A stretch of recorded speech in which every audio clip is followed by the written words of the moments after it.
But more importantly for me and many others in the ecosystem, Raghu, you are the original Iron Man. We are the first company which gave us investors an app with.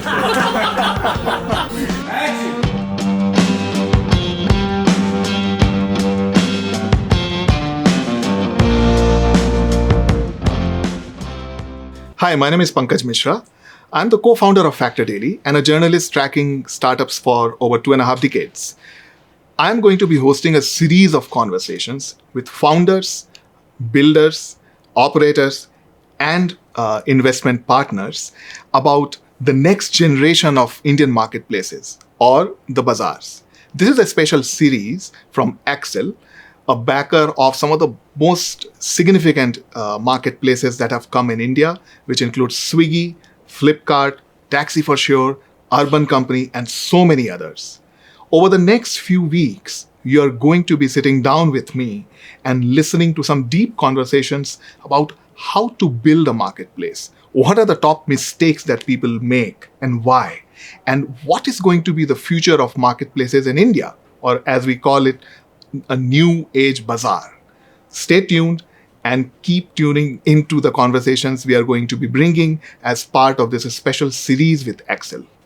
Today, I'm going to bring a very interesting and deep conversation with an operator and a backer. We are joined by Raghunandan ji, the co-founder of TaxiForSure. But more importantly for me and many others in the ecosystem, Raghu, you are the original Iron Man. And we will talk of more the about startup ecosystem. Exactly. And Anand Daniel. Now, Anand from Accel, he's a partner at Accel. And he's been part of many marketplaces in India in terms of backing them early, identifying the market opportunity.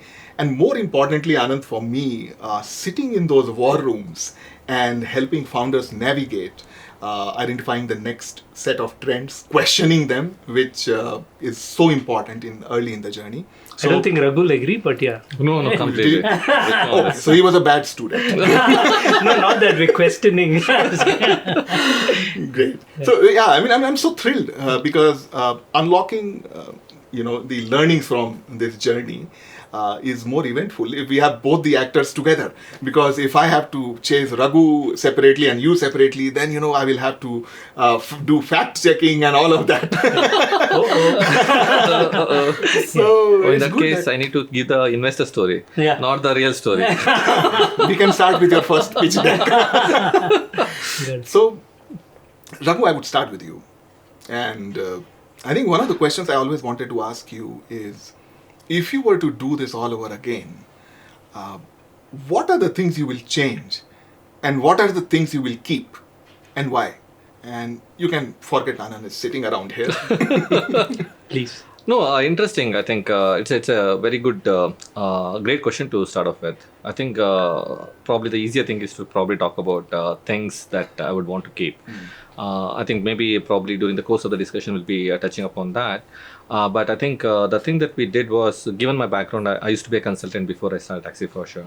So everything was based on research, right? So we did a lot of consumer surveys and things like that. And we spoke to a lot of our friends also, right? Before we even embarked on this, and we spoke to customers because it was a marketplace. Customers was one, and customers was because we were customers, so it was a bit more easier. The other thing was drivers also. Drivers, the taxi operators who owned that fleet and things like that. I think everything was stood on a very, very strong foundation of research. Over a period of time when things got a bit messed up, right? So the strength of the research was the one which we banked on for us to really push through. Otherwise, while building a startup, the ride is such a roller coaster ride.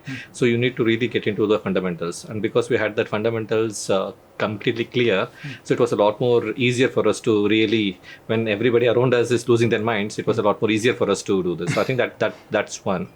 And the second thing is we built a great team. Right. Right. So that was super important, and we thought that we wouldn't have even gotten any far. Right. The other thing that we always believed in was when it comes to consumer startups, everybody thinks that consumer is the king, but when it comes to marketplaces, at least in the marketplace that we ran, right. So the market is supply constraint. So the drivers would be the kingmakers, if you that way. So because of which, the way we probably went about building the company was we want to keep ensure that our team is happy employees, and happy employees are the ones who interact with the drivers. Happy employees ensure happy drivers. If the drivers are happy, they will ensure that the customers are happy. If the customers are happy, investors such as Anand will be super happy. So then, if our investors are happy, we are happy. So if we are happy, the employees are happy. So yeah, so the circle used to get close. So that's more of it on the things that really worked out and things like that. Things that probably we would do differently. I think first and foremost was while building the team. While building TaxiForSure, one, I think we didn't have access to capital, and that was a time when not many people were ready to work in a startup. Because of which, the way we went about building the team was completely bottom up. All right, so we were two founders, and everyone were execution guys. So most of the thinking, most of the strategy fell on our shoulders. So that wasn't the problem when we moved from, let's say, seed stage to Series A. After Series A, when we had to really start scaling, right, wanted to go from Bangalore to Delhi and Chennai and stuff like that, we didn't have any mid management to go and set up things over there. Right, so we didn't really have. So we started getting people from the taxi industry. That didn't really work because those people had this preset norms that this is how the taxi industry works. So the way we thought about doing this was first of all, this marketplace is a very, very new concept. Not many people understand marketplace. The other thing is taxi domain itself is different. Getting people to introduce both marketplaces and the taxi domain, it's a challenge. At least let's get people from the taxi domain so that then we introduce marketplaces for them. So that's how we thought about it. But once those people came on board, right, because they thought that they were so enstrained with the norms in the taxi industry, they refused to think beyond that. That slowed us down significantly. Right. So over a period of time, we ensured that we never got people from the industry. We got people from adjacent industries and stuff like that. So that we were disrupting the industry. So it's very difficult to disrupt industry by getting people from that industry, and they will bring you down to their level of what are the norms of that industry, right? So that was the problem. So, but over a period of time, I realized that ideally we should have gotten some senior folks, some mid folks, and then the execution guys. So if you look at the org structure as a pyramid, so instead of doing from base to top, right? So it's better to build it laterally and move laterally. So that's probably a better way to do this. So that then the biggest thing about startup is there are no right decisions. Right, you have a lot of context when certain decisions were made. Obviously, when you look back, you always feel that those were not the right decisions to make. I mean, in hindsight, everybody knows this. But when you have people who have been through the journey, who understand the context in which those decisions were made, right, and you have those people across the different levels in the org. So whenever you start onboarding newer people, right, so they will also get accustomed to the context. Otherwise, what used to happen is we, as founders, we had context. The junior guys who had context, when we brought in the people later, so those people didn't have context. Everything seemed to be that it is suboptimal. Right, and culturally also it was a bit of a challenge because the bottom-most guys had a direct access to us. Right, so then we had to really figure out that because we get those people, we don't give them the freedom, we don't give them the authority, it gets compromised. So a lot of challenges there. So given a choice, probably I would start building it laterally, right, than bottom up. The other thing that we did was while building a startup, right? So we are within that company focused, right? You're chasing certain targets and stuff like that. You lose track of what is happening outside. All right. So when you got the idea, the market was in one place. When you're executing on the idea year after year, right? The market is evolving. The market is no longer static. Right, if you don't have that outside in perspective, it becomes extremely challenging because right, you're trying to solve the problems that you did research when you started, but the market itself has moved to a different place. If that's the case, how do you do that? So having that outside in perspective is extremely important, and that outside in perspective has to come from the founders, because anybody else has that outside perspective, no, they will not really have the voice within the org to really get there. Right, so those are some of the things that I would possibly do differently. It's fascinating, Raghu, because you would expect founders to bring this outside in perspective, but very candidly shared. Anand, I would move to you now, right? Sure. I can only imagine you were sitting inside a war room, looking at the dashboard. If there was one, Raghu. Oh, they had They one. were very metrics driven. They had an app which I opened every Oh, day. this is an interesting story. You What need is to hear that, right? So when we started, right, we were doing one way event. We were so naive as founders. We thought that as soon as the website goes live, the phone will start ringing. God, I'm thinking it didn't ring. So June 11 is when we started, 1 ride per day. July was 3 rides per day. August was 5 rides per day. September was 8 rides per day. October was 10 rides per day. And like the thing is not moving only. Right, and when I was looking at somewhere in November, we saw that in October we saw one. So we did 10 rides per day, so 300 rides. One customer had done 50 rides. So when I was looking at the data, I realized that somebody had taken 50 rides out of the 300. I was wondering who would do this, right? So then I called up the driver. And the driver told, "Oh, the customer was pregnant." Then something hit us. Oh, then pregnant customers, right? 7 or 8 months repeat. Right, and the pregnant women probably do yoga classes and aerobic classes with other pregnant women. Right, huge referral also in a B2C startup, right? Repeats and referrals. Yes. Hold the key. So then we got this. The next day we were in front of all the maternity hospitals distributing pamphlets. Wow. Right, and that was once we figured out, right, that looking at the data really helps. We moved from 10 rides per day to directly 65 rides per day in November. Right, so single digit, then all of a sudden 65 rides per day, and that also probably helped them convince also that we look at data and once we figure that bit out, right? So we started making SQL training mandatory for all the new joiners, irrespective of even the customer support guys also, they had to run SQL training, and that has given us significant dividends over a period of time. Anand, Yeah. great insights here, right? Yeah. But can you touch upon through your lens, sitting in those war rooms and looking at things that worked and the ones that did not work? Yeah. It would be great to look at all of this through your lens. If you can handpick a couple of them. Maybe a couple of things he talked about, right? Just the founders being really grounded on what the customer wanted, and they were focusing on not just the consumer. There's also the supply side, which we should talk about. They really focused on that, and then building a team that steadily building a team that was cohesive and the culture was good. Right, they TaxiForSure and Raghu Apu and team got that right. So that was very important. The Raghu and team were very metrics driven, as we talked about. They were the first company which gave us investors an app with daily data.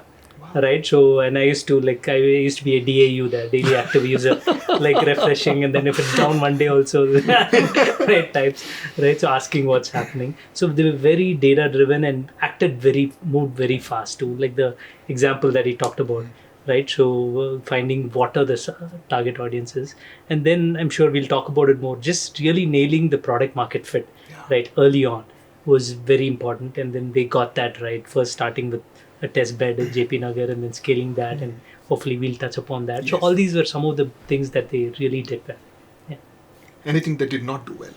No, I wouldn't say they did not do well. I would say that the outside in perspective we talked about, the board has a job of bringing that also.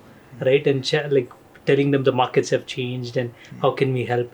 We focused a lot on PMF, scaling it across a few cities in a very capital efficient way, but then the market was all about market share.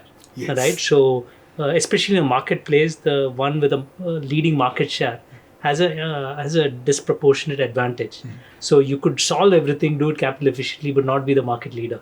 Right, that was one big learning, at least for me. This was the first marketplace I started working with in 2012 or whenever. Yeah, around there. So then we were catching up, but then in a marketplace when there's one more competitor, a new one came in, Uber at that time, with tremendous amount of capital. Capital has a big advantage in a marketplace. So these were some of the learnings that we went through in that first journey, right? So which in hindsight, all these are learnings that we have applied to other companies. Right, and Raghu is back 50 plus companies, I'm sure, as an angel. Right, I'm sure he shares openly with founders. So these were some of the learnings for at least me. Right, that's really fascinating, and I'm grateful to both of you for kind of being so candid about it. I think you both of you touched upon it very right, the outside in perspective, and it is so fascinating when you look around at startups being built today, and how much of this generation learning has passed on. So. Fascinating. This is a great launch pad for us, and we are sitting in the launch pad, so even better. To kind of go to the next phase of what I call, peeling it layer by layer, and look at building marketplaces through a very foundational set of learnings in early on. And Anand and Raghu, I mean, it would be great to start this with you. When you're about to launch, you're looking at a so-called test bed or test market for your product or service. I'm really curious, and in fact, I don't know how you did it, but what was it for you when you were building TaxiForSure? How and why did you zero in on a particular test bed? Can you give the backstory? And then we can also, Anand, with you, we can look at some of the essential building blocks of that. And just to finish my round of questioning, link it all back to the proverbial product market fit. So Awesome. Give me the backstory. I mean, you're a great storyteller. Thanks for that. I don't know. So this is just like looking back, right? So as I told you initially, I used to be a consultant. So when we got this idea of TaxiForSure, right? So we were paid really well. So quitting the job was not an option. So what we did was we did an online survey and sent it to most of our friends. B-school friends, right? And asking them about the problem. We never talked about the solution. Do you find it difficult to find a cab when you really need one? And how about peak hours and things like that? So everybody said that, so it's so difficult to find a cab and things like that. Then we thought that this is skewed towards all these B-school grads who are consultants, hotshot iBankers and things like that. So that's not really a big market. So then what we did was we went to the airport because that's when the taxis were used mostly. Spoke to the people getting in and getting out of the airport, right? And while we were at the airport, we spoke to the drivers also, asking them how the thing, right? Then also most of the customers said that they also find it difficult to really do that. Then we thought that, it might be skewed towards frequent flyers. Right. So then, so we didn't know what to do. Then we thought that by this time we had a good questionnaire of around 15 questions, 10 objective types and 5 where people had to think and answer. Right. So we hired a bunch of college kids in Bombay, Delhi, Hyderabad, Bangalore and administered a survey. We got close to around 2,848 responses.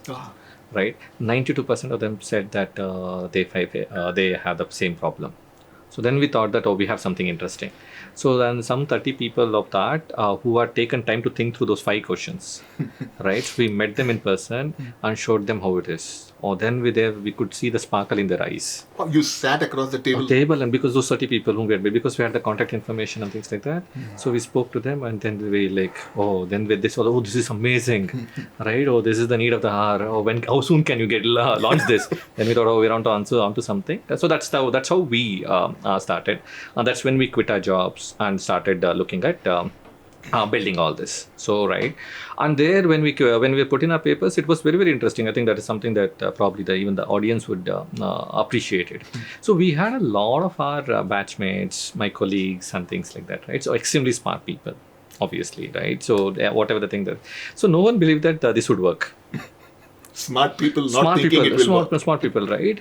And because of which, and the thing about smart people is they will not say that I'm telling that this is not going to work. No, they will give you a very good reason why it would not really work, right? And I would get pissed off. I mean, why do you want to criticize everything, right? But the question would have some meat, would have some substance, right? So then go back to the market, right? Ask around. Then you get the conviction that no, whatever that they're saying will not happen in the market, right? So back and forth. Those are the times I used to be pissed off with my friends who used to do this. But over a period of time, later I realized that the kind of questions that my friends ask, my investors never asked that. Right, wow. Because of which the strength of the idea was so powerful. So the people that I was pissed off with, right, I was so grateful for them, because of which they actually pushed my thought process through. So whoever has got such kind of critical friends, keep them close. Nice. Right, otherwise nobody is going to push you the way the investors or those kind of friends would push you. Right, so then it gets only better. Right, if you start ignoring those things, it will not get better. So I'm extremely grateful for such kind of folks. So that's how we did. So we were in Delhi, then we moved back to Bangalore, not because Bangalore was a startup capital and things like that during 2010, 2011 times. It's just that we are from Bangalore. Right, so parents would take care of all the boarding, lodging, food, fuel to the cars and stuff like that. So it was a lot more easier. So we started in JP Nagar. Right, so the test bed we chose was we'll start looking at this. So that's where, so we thought that once we built up the website, right, things would start working.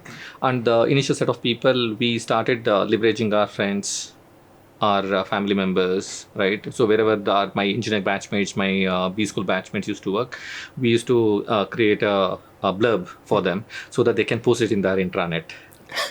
Right, and all those things on in wherever we used to work earlier, right? So their admin for people, we asked them to start doing that, right? And and the admin guys knew other admin guys. Wow. So we started asking those people to do that. So that's how we started generating some kind of an internal thing around that, right? And then during that time we figured out Google AdWords and then Facebook ads and stuff like that. We started doing that. We didn't know, right, how to go about doing it and stuff like that. And that was also a time, right? So we were focusing on customers and things like that. All right, and we were engaging with drivers. We got a bunch of drivers on board, and on the other part of the marketplace, right? So the supply side. So we went to Justel, got a bunch of guys, right? Went around the city, figured out which are the taxi operators, and we wanted to do it through the taxi operators. And there also there is a reason for that. Instead of working with the taxi drivers directly, it's better to work with the operator, right? At least then, because the operators without technology, they can't scale beyond the 20-25 cars. Yes. Right? With our technology, they can start looking at 200 cars, 300 cars and stuff like that. And the thing about the operator is they invest in those cars and they get drivers from their village or from their community. So the driver behavior can be controlled. Oh, yes. Oh, a lot. So that's the reason we wanted the operators, and whatever that we say, the operators understand because they want to grow. They have the hunger. They know how to translate that to the drivers. Right? Which are the drivers that they want to shout at, which are the drivers that they want to manage it, and which are the drivers they would really work together and stuff like that. So that's the reason we started working with the taxi operators. And over a period of time, the taxi operators, all these taxi operators, taxi drivers thought that we are just trying to test the market. And once we get a hang of the market, so we will start owning the cars of our own, just like Meru, Easy Cabs and things like that. And after 4-5 months, 6 months of we doing this, they figured out that we don't understand how to run the business. And we don't have any intention of buying cars and doing this. Then they came to our office and told us, I will tell you how to run the business now. Right? So one, you have to put branding on the cars. So it wasn't there. That wasn't there initially when we started.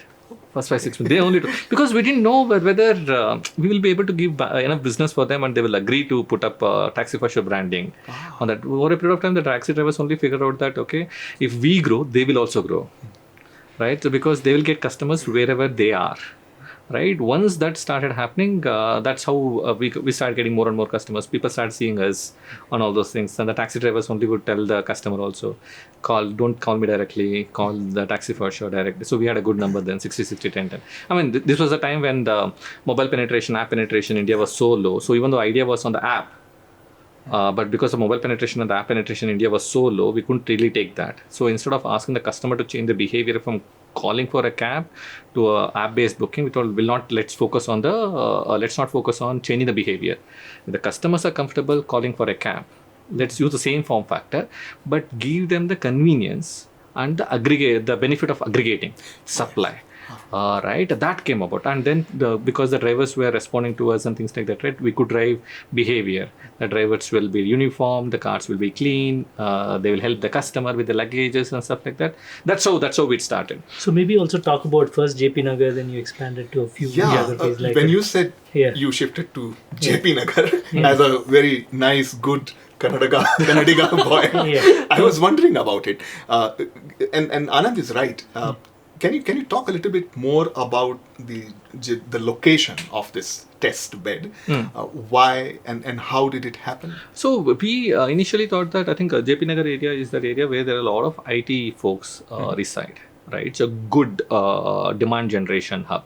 Right, and usually during that time the supply used to come wherever the demand was, because the pricing was so high that it made economic sense for those people to really come. And it's again the South Indian community, and the people's expectations are limited that way, and what do they want from a particular cab and stuff like that.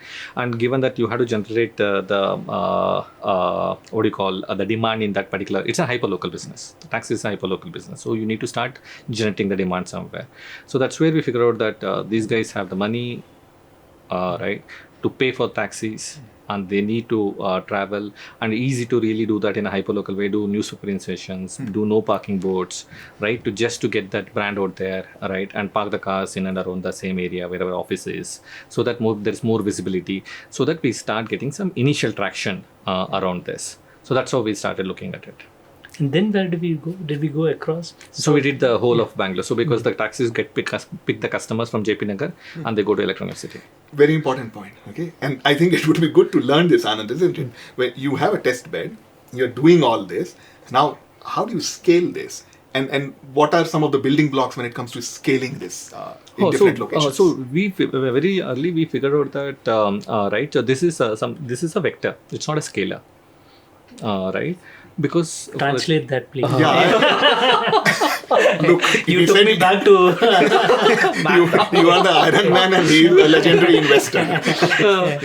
So the thing there is, so you generate the demand. So if you really look at other marketplaces and how the hyperlocal marketplaces are so different, right? In most of the hyperlocal in marketplaces, right, the demand is dynamic. It can originate any time in the day, right? And the demand is distributed across the city, right? And usually in most of the e-commerce, right, the supply is static. They have a single warehouse and they control the distribution. So there the entire thing marry the dynamic distributed demand with the static supply. Right? In the taxi business or the hyperlocal business, right, the demand is dynamic and distributed. It can originate anywhere in the city at any time. The supply is also dynamic and distributed. Yes. Supply is distributed across the city, and wherever the cabs were half an hour before, they are not at the same location half an hour later. Right? So the entire business is marrying the dynamic distributed demand with the dynamic distributed supply. And that's an NP hard problem, a non-polynomial hard problem. You can only optimize. There is no solution. Oh. All right, so it's an NP hard problem, and that is what got us a lot more exciting, right? Coming back to this, right? So demand is originating in the JP Nagar area, JP Nagar BTM area, right? But once the customer is picked up, the cabs are going to Electronic City or to Whitefield. Yes. So once we figure out the cabs are landing up there, then you start doing more marketing there in those places to get the cabs back. Right, so we went. So it's not we started in JP Nagar and then went up to the whole of Bangalore. No, we started in JP Nagar, then we went to Electronic City, then went to Whitefield. From Whitefield we came to Kormangla, right? So and Indiranagar, right? So that's how we started doing it, because we couldn't really do mass marketing. We didn't have the money. They didn't give us more money. I had to get No, but I don't think so. We never thought that we should start doing it. Probably we didn't want to really go all out everywhere and stuff like that, right? We just wanted to be in control of what we are doing, right? So that's how. So wherever the demand comes, wherever the supply ended up, do them, right? Get the supply out. So the entire objective was to get the supply out. Right, so then go wherever the supply lands up, you take them out. Right, so supply goes to Yeshwanthpur railway station, figure out what to do in Yeshwanthpur railway station, then the Bangalore airport. So over a period of time, when we started this, right, so the biggest mistake that we did was to treat ourselves as customers. Oh, you did? Oh, we think that because we used to use taxis, the idea originated because we were customers, right? We always think that, so forget going and doing a focus group discussion with the customer. Oh, we are customer. Oh, as a customer, I feel that we need this. Yes. We started doing that. But the moment we started understanding the supply side, right, we ceased to be the customer. Because no customer understands the supply side. It's such a fascinating point you are making. Yeah, Right? right. So because so you don't know what is happening behind. Right? Why a driver is rejecting a booking? Why a driver calls and asks which is your destination? All right. So once the moment you start understanding this, you know that right, why a driver, what the driver would do next.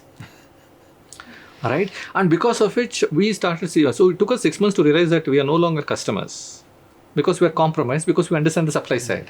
Right. And that was the time we figured out that if we understand the supply side, we need to add the destination address. So then I think Uber was not asking for destination, Ola was not asking for destination, we were the only ones who were asking for destination, because we understood that the drivers would reject if they don't want to go to the destination. Yes. Right? If that's the case, you let the driver know that whether you want to accept it or not, show the destination. Right? If you want to accept it, once you accept it, then the probability of them doing the booking is significantly higher. And used to poll everyone and give them an option. They were the first guys to do it. We were the first guys to do it. Wow. Because we understood the supply really, really well. I think over a period of time, we always thought that we were consumer, but over a period of time, we realized that supply is what we need to really, really be extremely strong at. Hold on to the supply. The customers will come, because customers had all the 3 apps. In any marketplace, right? So customers will have all the 3 apps. And as far as the customer is concerned, we wanted to focus on that. We want to be the first app that the customer would open. As long as that is there, because we don't want to share that the other 2 apps should not be there on the customer's phone. It will be there. but we should be the first step, and we will be the first step only when we are able to give them the cab the earliest. Right? If you ask, and if you can give the cab the earliest only when you have access to good supply, right? And those good supply at the right places. Right. So how do you do that? That's when we start focusing more and more on the supply side, and the demand just followed where the supply was. This is so deep, Raghu, because we will discuss the deeper competition and in hyper competitive environment and how you operate in it later. But Anand, you know, just to bring you in here, see, a few things stand out. You know, they jump at me. One is the frugality in building a very solid business culture and some of the candid learnings and then applying them to business. This goes to your testing and all that. Yeah. But it would be good to learn, Anand, from you, how does this all translate into product market fit? A lot of variables I see here. Yeah. And with someone like you who would have seen PMFs happen and not happen, and there is so much of hustle, sometimes unwarranted. Yeah. Can you just do a little sense making for us? Yeah. So I think Raghu mentioned a few points, right? So you start out in a small test bed so that you can bound the problem. So for them it was JP Nagar, right? And said that now I have to generate in a marketplace supply and demand, right? And then demand normally, like supply will go to where demand is, right? So they generated the demand, but then you need to get quality supply. In India, supply you can get, but quality supply as in people's reliably showing up and all that. So they did that with that JP Nagar experiment.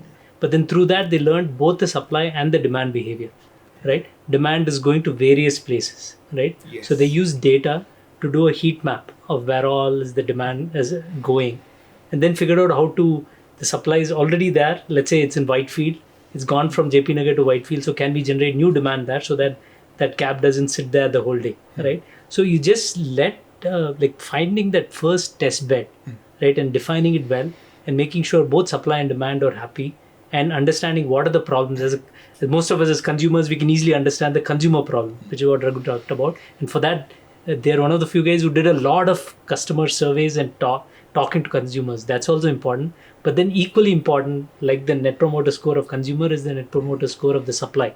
Like, are they happy? Right? So that's another thing Raghu and team focused on quite a bit.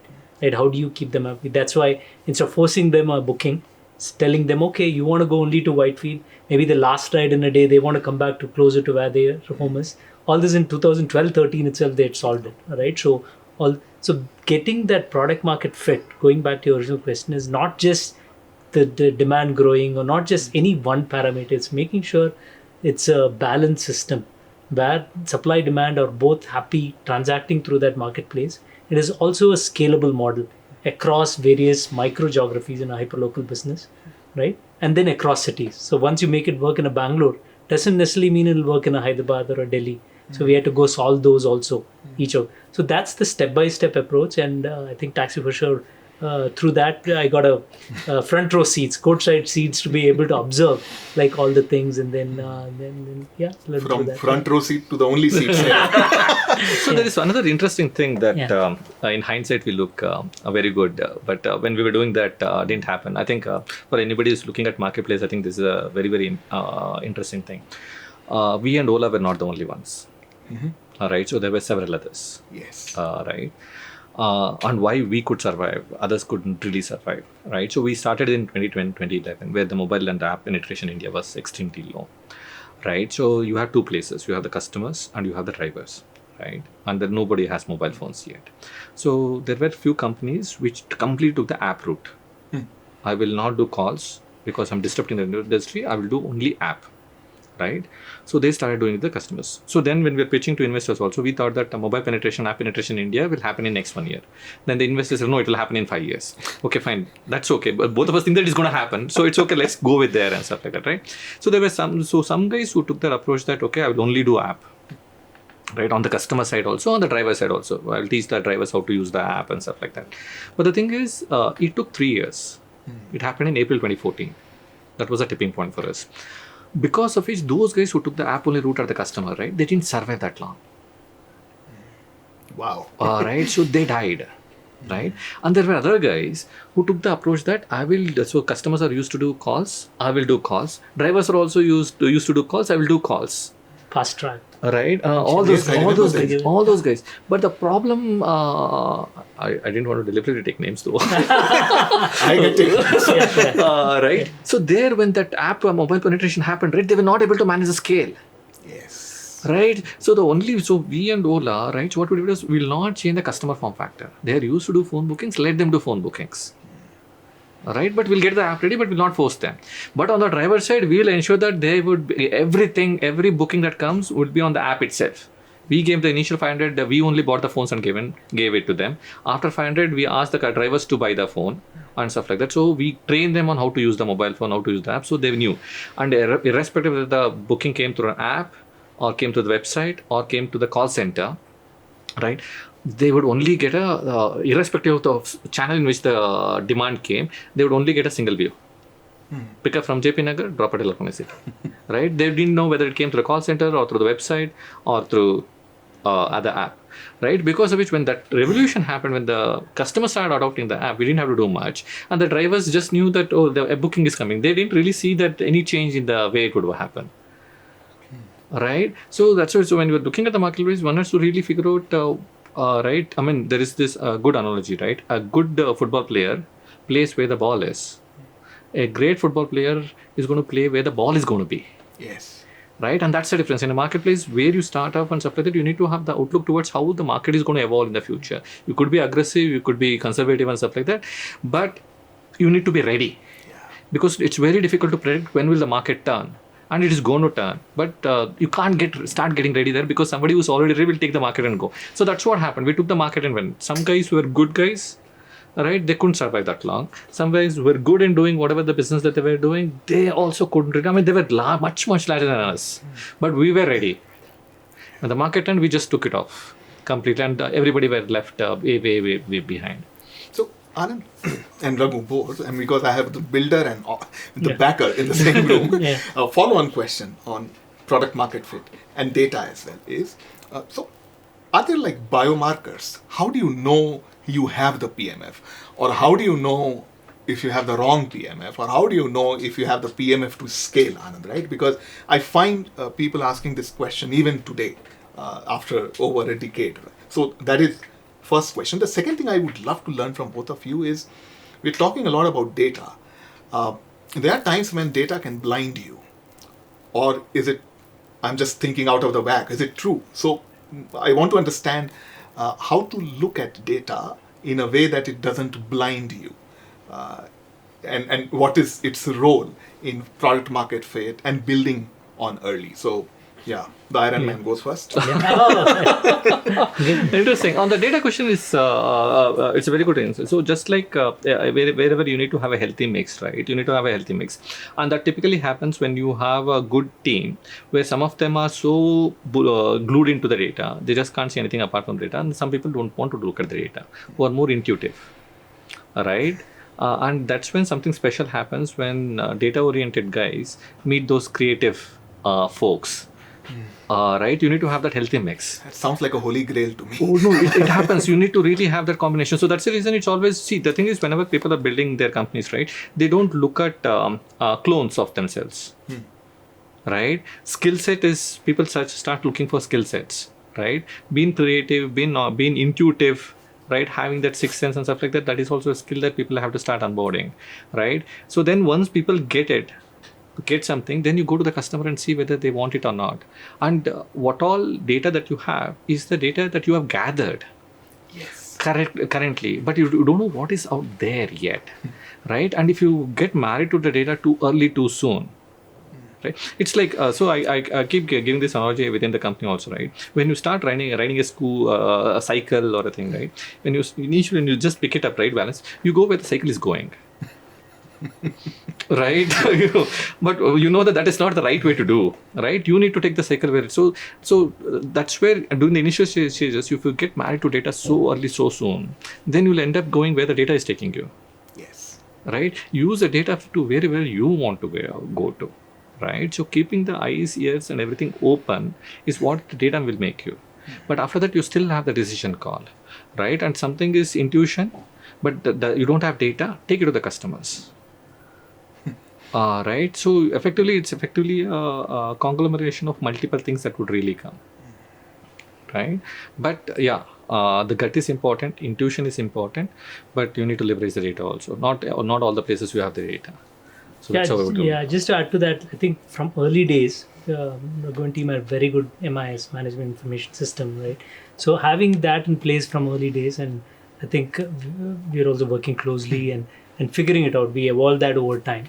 Like what all do you measure on a monthly basis, daily basis? We talked about already, and then weekly, monthly, so that you know where things are headed, right? Then they were able to predict like the supply will go up, demand will go up. All this over time, we used to, right, like weekend spikes, weekend it'll go up, right, and then it'll drop. All these things you can predict a lot more if you're data driven.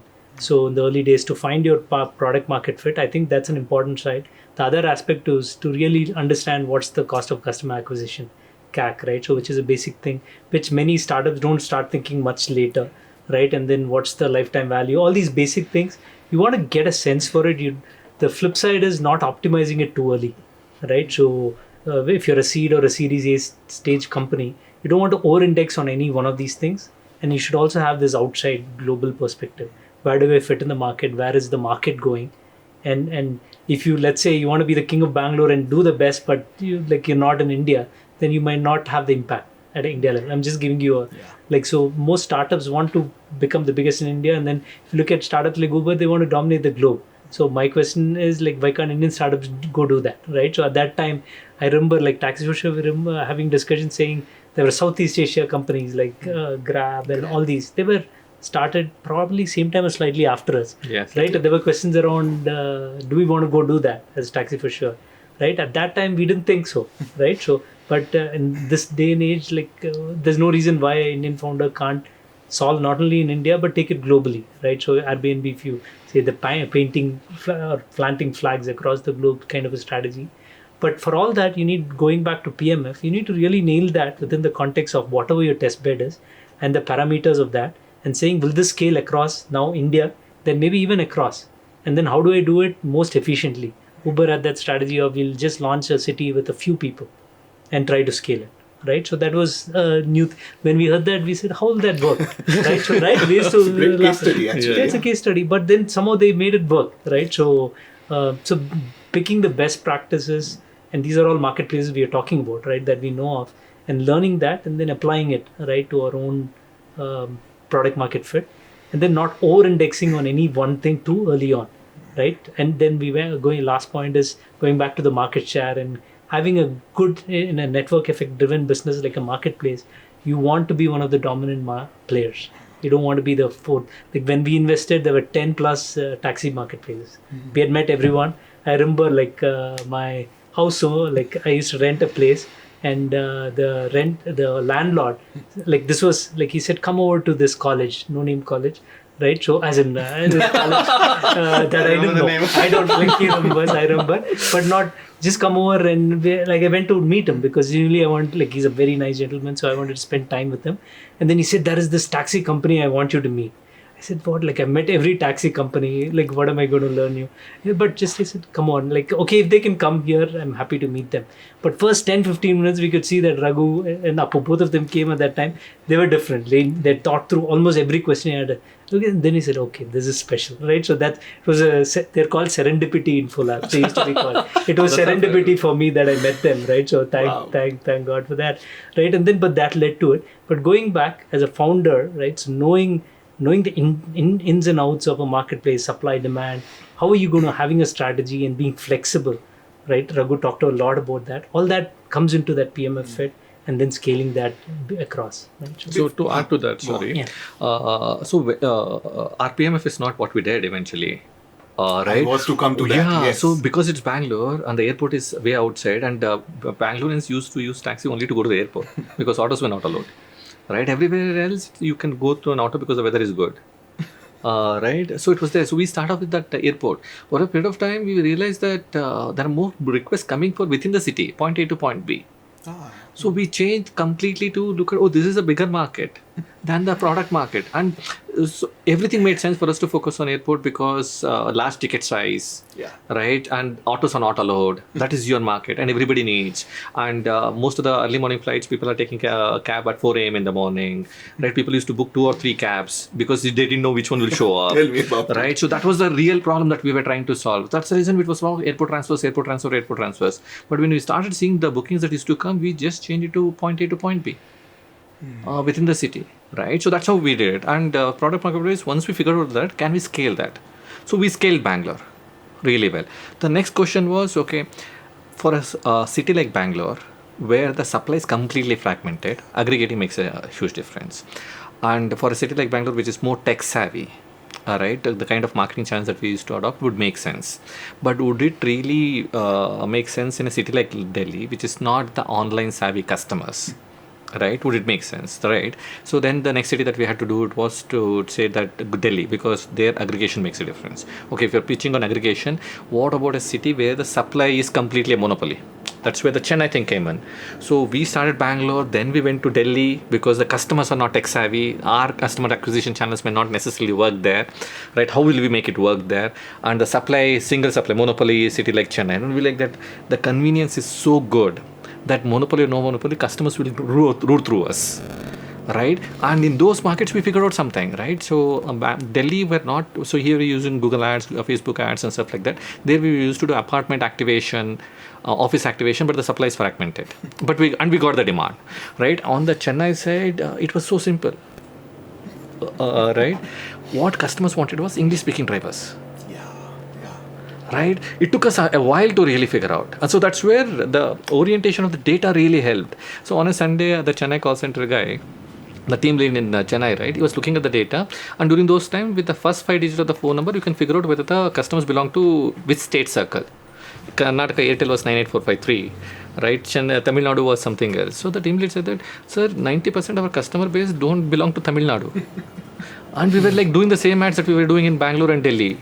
Right, in Chennai, right? So then we thought, why is it so? Then we called up a few customers. Then they said that, if you book it through TaxiForSure, we get English-speaking drivers. Then we were like, this is a great position, right? So then what we did was we stopped marketing in Chennai, stopped our radio ads, hoardings, everything we stopped in Chennai. We started doing it for all the buses, all the trains that on the flights that used to go to Chennai.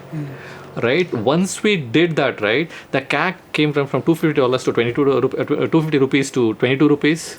Wow. And we went through because we were spending so much of money to acquire the right Tamil-speaking customers. When the real customer base was the people who were visiting Chennai, who wanted English-speaking drivers. Right? So that's how we went about doing that. The convenience is so important, right? And that's how that's when we did that, because all other cities in India falls either towards Bangalore or towards Delhi or towards Chennai. So once we cracked these 3 markets, we knew that we can take the whole of India. I have final PMF question before we let the ghost of PMF go away. It's got a lot to do with, the so-called buying a PMF, or, kind of discovering or finding it in an organic way. Anand, we were talking about this a few days ago, I remember, right? So quick insights. When you're starting up a new marketplace, there are some very gracious investors. You will find there is more money chasing good ideas, actually. So there is a temptation to kind of buy the PMF, prove product market fit. And hey, when you are there, then you go to series A, B, C, D, and you are a unicorn before you know. Can you, both of you, Anand and Raghu, comment quickly on this from your learnings as to do's and don'ts? No, I think the startups which are probably doing that now, I think probably they have taken a leaf out of our business and stuff like that, right? So initially when we went about doing this, right, we kept the cost of the ride the same. Whatever that used to happen before we started also. Okay. Whatever was the cost, let's 15 rupees per kilometer, we used to do 15 rupees per kilometer only. We didn't change that. All right. Over a period of time, we realized that this is economics 101, right? You drop the price, demand increases significantly. Right? And when you're doing a hyper local business, right, if the demand increases, the supply will start getting the business in the close proximity. They don't have to travel empty 10 kilometers to get a customer. Utilization. Right? Now try explaining this economics 101 to a driver. Right? They will not believe. No. Right? That's where, as you put it, right, buying the PMF really comes in. Right? So this we did much later, after 3 years of our existence. Right? So you'd explain this to the driver will not agree. Boss, every ride I need to get this much. right? Because don't worry about the per ride thing, you will take home, right? If you are on the road for 200 kilometers, 14 hours a day, currently you have customers only for 80 kilometers.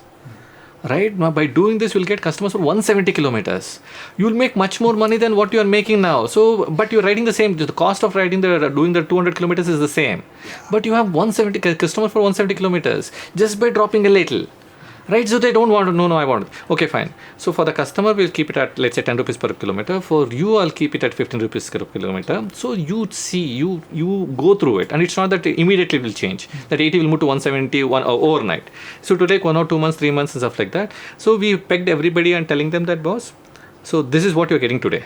For the last few months, this is what you're getting. After we start doing that, let's compare it. Because we had the app and we could tell them that way to look at and stuff like that. Very good point.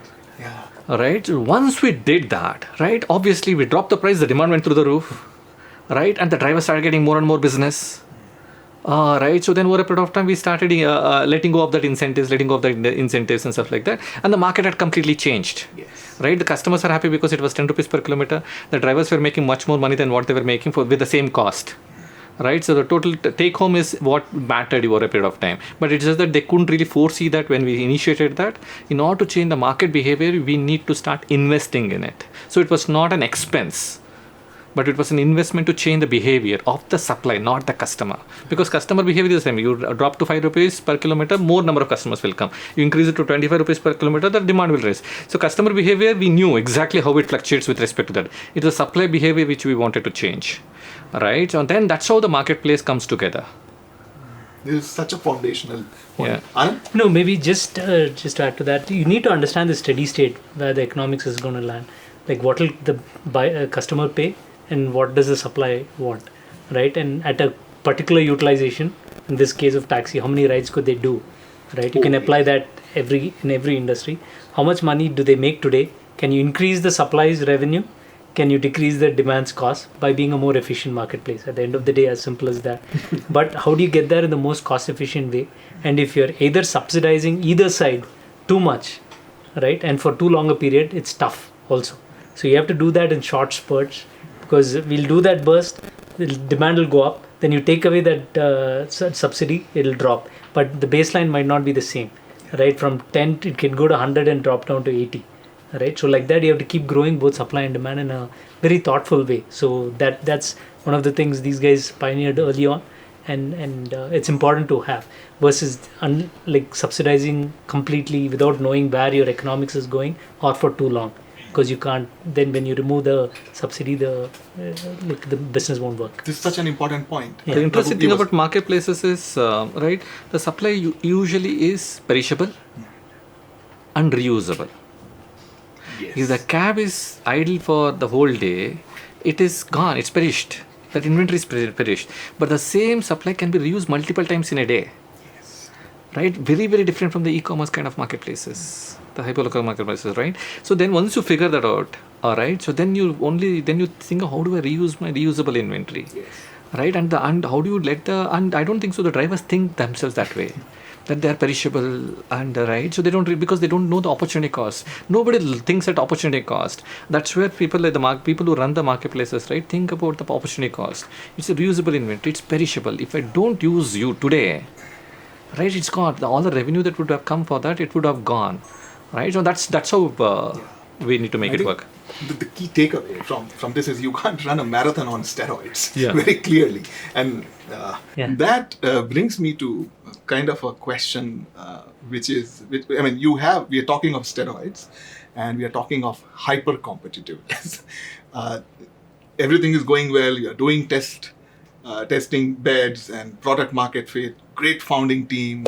Everything is going fine, and then suddenly there are a bunch of rivals who enter, or some of them are already there, hyper competitive. They would try to win at any cost, means to end kind of phrase. They don't go by that. They would do anything to break you. They would do anything to buy your customers, suppliers, and all of that, And then I'm sitting with Raghu and Anand in the war room, scratching your heads, wondering what to do. This is a very classic scene for any startup or any enterprise. Can we now go look at TaxiForSure journey, and Anand, through your lens also, what does it mean to operate in a very hyper competitive market, cutthroat competition? So a good way to characterize would be what did it mean for you, Raghu, when you were building out TaxiForSure, and of course, Anand, you feel free to jump in. Sure. I think before we get on to the hyper competitive, right? So one has to really understand the role the competition plays. Right. Not all competition is hyper competitive, and having competition actually is a very good thing, not a bad thing at all. Right. If you don't have competition, there must be something wrong with the market. You can't be the only one who has seen an opportunity in the market and nobody else has seen. Right. And having competition also helps because most of us are disrupting the space. Right, and if you want to disrupt the space, you are changing somebody's behavior, either the demand side or the supply side. That costs a lot of resources. And should you be the only one to invest those resources to change the behavior, and somebody else can come and take the market, right? Having competition is super important. And even when it comes to regulators, right? If you alone go, right, no regulator want to talk to you. If you go as an industry body with multiple competitors, then the regulators want to listen to you and understand what is that you are doing and how to regulate you. Right, so there are a lot of advantages of competition. Now, coming to the second half of the thing, right? So there are competition which are direct competition, who's completely direct, right? But most of the thing when people are thinking about marketplaces, right, they look at the larger guy. Right, so some big guy in the market, right? What if so and so does? What if Google gets into this market? What if Microsoft gets into the market? What if Amazon gets into the market? The Flipkart gets into the market, right? So there some learning, right, without taking names and stuff like that, right? So what I've realized is when an umbrella player is also doing this, right, and you as a startup only doing this. There, one thing that we need to really look at it is, right, we attribute a lot of things to this. Right, if you're an umbrella player and if they have multiple things, let's say they have 5 different things. Yes. All right, and one of the 5 is the space that you are in. Right, so assuming that they're spending 20 their mind space equally across all the 5 verticals. Right, what one has to really figure out is 100% of your time. Is it better than the 20% of their time? You're not competing 100% versus 100%. 100%, you lost the game. Very true. Right. So you just have to focus whether your 100% is better than their 20%. Right. And once you start thinking on those lines, because they have to start giving bandwidth to other 4 things also, not just this. Right. So then you have a play. You don't have to compete with 100% against them, right? That's what it is. Now coming back to TaxiForSure, right? It's a super hyper competitive. It was very, very good when Uber entered the market and things like that, because they started spending a lot of money on referrals, on whenever they spent marketing dollars, right? Our business is going to grow. Primarily because the people started getting to know that, oh, there are these taxi aggregators. Yes. Right, ride-hailing startups, right? So because Uber would do this, but Uber didn't have that kind of a supply, right, to get into the entire market, the demand started coming up significantly. So that initially it was a great thing, right? So then Uber started getting into the market. So then probably they had a better product, right? But obviously they had amazing capital and stuff like that. It's just that they didn't really understand the nuances of operating in India. All right, so that's the reason Flipkart is able to compete with Amazon when the rest of the places Amazon has taken over. Yes. Right, so there Uber still continues to struggle in India because running ops in India is a lot more different from running ops anywhere else. All right, so and probably the local players are the ones who understand this a bit better. Right, so that's how we were able to. So for example, right, Uber didn't want to do cash. All right, India used to be a cash economy at that time. Right, and so they didn't want to do, because nowhere else they wanted to do cash, right? And they didn't want to have a customer support, right? And we were like, you should not have customer support only for the customers. You should have customer support for the drivers also. It's a marketplace, because the customer experience is controlled by the driver. And let's say the driver drops off a customer at a location where the GPS is not working. You're not able to end the trip. Yes. If he's not able to end the trip, if he doesn't see that the money is coming in, he's not going to let go of the customer. Right, so you need to have that. So those are certain nuances that the Uber was not able to do it, because the major decision making used to happen in SF, not in India.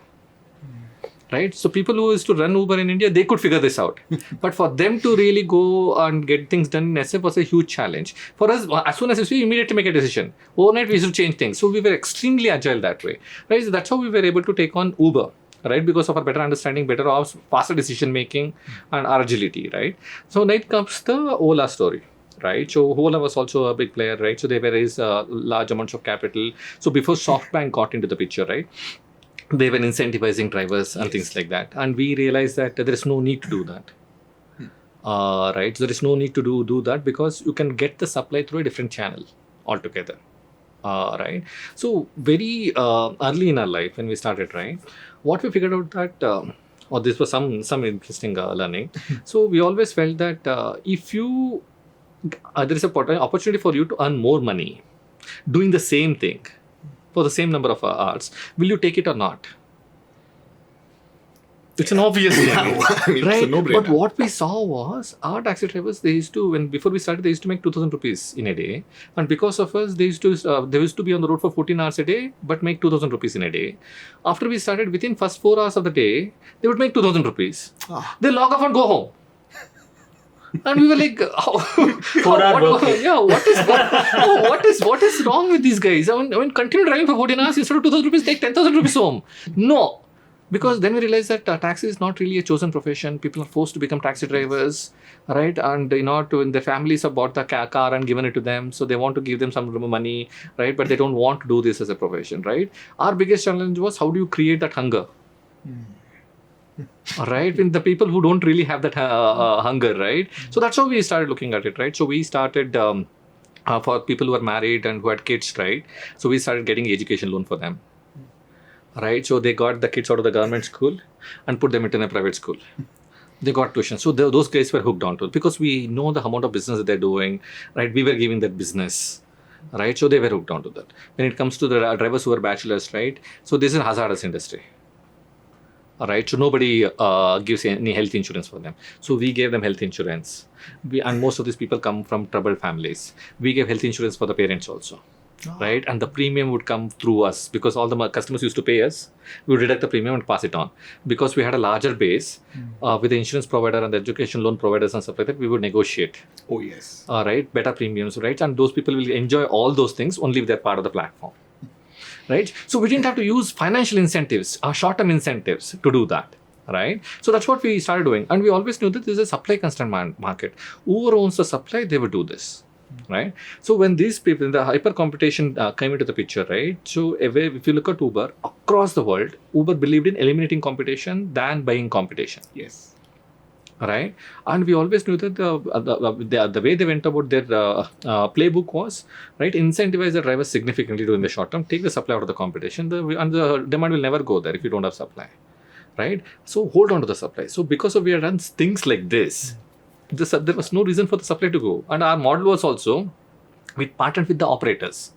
Yes. Ola and Uber never partnered with the operators; they partnered with the drivers directly, and the partners controlled how the experience was, what the behavior was, and stuff like that, right? Whatever that happened with Uber, right, wouldn't have happened because the operators knew how to manage these drivers. What is the language that these guys would understand? So that means we had a significant amount of loyalty with our supply. So because of which, when those people were trying to incentivize the drivers and things like that, right, none of them good because they were locked up through all this. Right? So they won't really go. How much money they throw? Because of it, the people didn't have a choice but to right, acquire us, and both of them got onto the table to acquire us, and eventually we went into that, right? So the point that I'm trying to make here is, when you're in a hyper competitive market, right, we need to really figure out what defines that marketplace. Is it the supply constraint market? Is it the demand constraint market? Right? So then how do you hold on to that? Where you getting eliminated is extremely, how much money, because in a hyper competitive market, right, what people actually use, the biggest resource that they use is money. Yes. Right? That is there a way for you to safeguard your, whatever is the constraint that you're looking at in the marketplace, right? How can you safeguard? And you can do this. And you can't do it when the market gets there. Yes. You should be sowing the seeds of that very, very early in your life, so that when the market becomes hyper competitive, you start reaping that benefits. Then you can't, once the market becomes hyper, then you can't sow the seeds. It's a bit too late then. So you have to start investing in some of these fundamentals at the very, very early stage. Anand, before I come to you, just a quick follow-up, Raghu.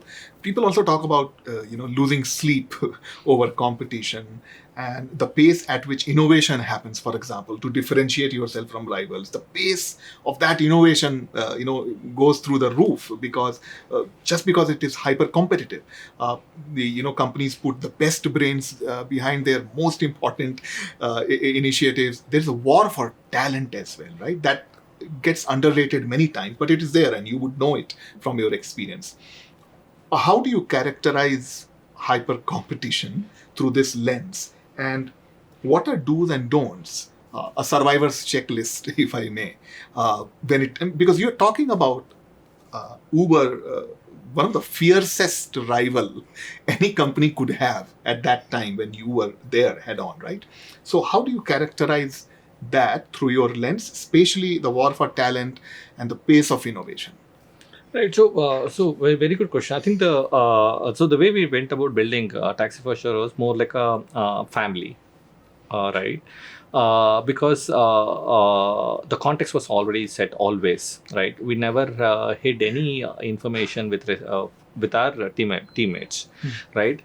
Because I could operate in the way, because I would look at those competition, I would operate in the way that I would operate because I had a lot more visibility on the context that we were doing, right? Sharing the context with the team was extremely important for us, right? So that everybody was invested in this, right? And when it comes to competition, they never used to feel that, at least the core group, right? They never used to feel that, right? Oh, it's an opportunity for me to move to those locations. They used to hate competition.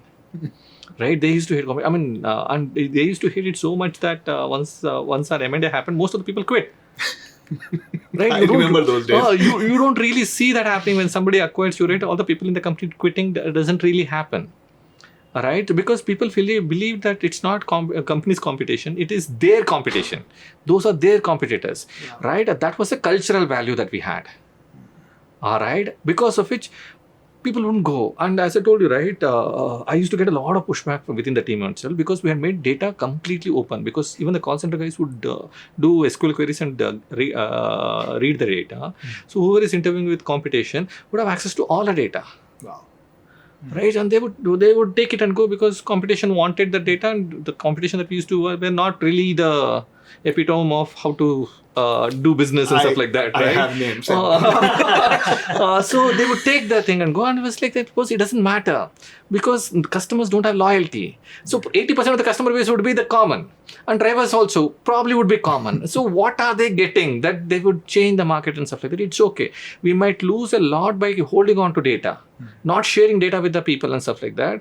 So the gains of we sharing the data with the people is much higher than what we lose to competition. This is brilliant. Right? And that's what it is. So making that thing, right? So because of which you never know, right? And over a bit of time, because we grew extremely fast, right? We as founders, we moved away from the ground reality very, very soon. We were pan-India, multiple countries, like what we were at around 54 cities when we got acquired. All right. We always believed that the team who's there at the ground, they have a better sense of what is happening in the market. Right. And that's what it is. And the few of the things that we did, right, very early, we used to see that taxi drivers will sit with other taxi drivers and tell everything what the company is doing. Right. Because they have no loyalty to the company. They have loyalty to the taxi, their fellow drivers and stuff like that. Right. And we used to beg them, do that and stuff like that. They wouldn't really do. Right, and then big issue. Then we were like, how do you solve this? Then we thought that instead of using this as a challenge, why don't we use it as an opportunity? So what we started doing was, we used to, right, at around 8 a.m., 8:30 a.m. when the peak hour is done, right? So taxi drivers are like together having chai or having breakfast. So we send an SMS to the taxi driver, tell them, okay, driver Ramesh, bracket his phone number, did, right, 65,000 rupees of business last week. All right, and the driver is like, how can he do 65,000? I did only 32,000 rupees. How did he get 65,000 rupees? And because there is a phone number, then somebody will call him, we'll check. Right? Now you look at Ramesh. Right? Nobody is asking for Gyan any time in his life. Now somebody is calling him and asking for Gyan. Right? That guy, TaxiForSure told me to log on at 3 a.m., then log out at 9 a.m., then again log in at 5 a.m., 5 p.m. Right? And they asked me to go here in this. I just follow the instructions. Everything got done. Right? Now, if you want to be a TaxiForSure driver, you give a missed call on this number. Wow. Right? So the thing that was the big challenge, right? We started doing it that way. So we started onboarding so many drivers. And once the drivers onboard, whatever that I told about the supply thing, right? We started doing this. right? That's how. So once, because we always felt that the people at the ground know stuff, right? They understand stuff. So we need to get their voices heard, right? It's not that you make this strategy in the corporate boardrooms and stuff like that, right? It's very, very difficult to really get there. You just have to get these nuances. And see, some of the insights that I'm talking about are the ones that work for us, right? There were 1,000 others that didn't work. But we wouldn't have figured out these if you had not invested time in those 1,000. Pick your favorite from the one that did not work. Oh, multiple things, man. So we built something like, right. So we figured out somewhere that if the customer does 5 rides a day, 5 rides with us, right, they'll always be loyal. Beyond 5 rides, they'll always be loyal, right? So if there is 2 customers, there is only 1 cab, right? Someone has 50th ride, someone is 2nd ride. So we thought that, okay, 50th ride guy will be loyal, right? So instead of sending the cab to the 50th guy, you should do it to the 2nd guy. So the 50th guy is pissed off completely. So stuff like this used to happen. So a lot of those cases where things didn't really work out for us, but some of the things that worked, right, worked phenomenally well. And that's where the loyalty really came in. So most of the employees didn't leave. All right, so they were after our supply guys, both Uber and Ola. Nobody in the supply team left. Our supply didn't go. Right, so because the supply is for the supply, right, their perception of the company is the people who are managing them. Absolutely. So it's not the founders, right? And if the team doesn't leave, right, otherwise if the supply guy leaves, then the supply might follow the supply guy, right? So because we had built an institution of that kind, right, it was very, very easier for us to do that. And there also, right, we always knew that Ola wouldn't be able to do this for a very long time. So that's the reason we were okay. We knew that, okay, they're starting doing this. Probably we know that their cash position is so much. 20 days, 25 days, that would run. But then the SoftBank came in and put in that money and stuff like that. And that's where the outside-in perspective comes into the picture also. Yes. The thing that I talked about, right? Because we're so focused, because things we're doing, right? We're scaling Bangalore, replicating in Delhi, Chennai, Hyderabad, Ahmedabad, Mumbai, Pune, and all those places. And we were profitable in Bangalore, we were profitable in Delhi, we were profitable in Chennai. So we were after that particular path, and we were growing really well, or managing the supply really well and stuff like that. So we were so ingrained in whatever that was happening within the team, within the company, and whatever the targets that we used to set, and we would beat all those targets. So things were going really well, right? But what we missed out was the market had changed, right? Alibaba had done their IPO, software made a lot big cash. So they wanted to really figure out which is the next big company in the next largest market, which is India, and that's happened. And I think Ola was probably one of the first B2C investments that SoftBank did in India. So fine. So that's a learning. So then we realized that they can continue for a much longer time, right? So then we went back to the drawing board, rejigged the things, and we were competing there also. But what triggered for us was the Uber Delhi incident, not SoftBank getting into Ola. I remember that, Raghu. Yeah. Yes. So that is where things changed for us. Otherwise, if that wouldn't have happened, I think we would still be beating each other up, making a mess out of the entire market, but we would still be competing. No, but yeah. And I'll Yeah, come finish, to Anand, finish, but you know, just to characterize what you say is such beautiful insight, Raghu, about building something valuable. We always heard great things about the culture at TaxiForSure, and what you talked about in terms of democratizing data, because a lot of time you feel like you hoard it, and then that creates value. But this is also the trust that you put in people who work with you. So yeah, that's beautiful. No, I think the key, like, just if to add, is you have to build all this ahead of time, right? So because you don't know when the war is going to start, and in most marketplaces it might look like everything is going well, and some new competitor might come in from somewhere, right? Yes. So I think both internal culture, building the team, strong team, and then the supplier lock-in that you talked about.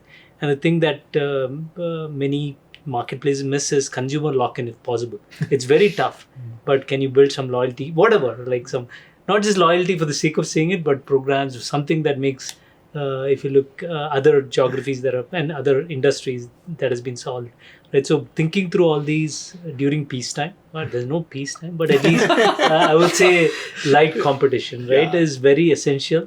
Like, so that you have a stable team that's able to take on the competition head on, both in terms of supply and demand.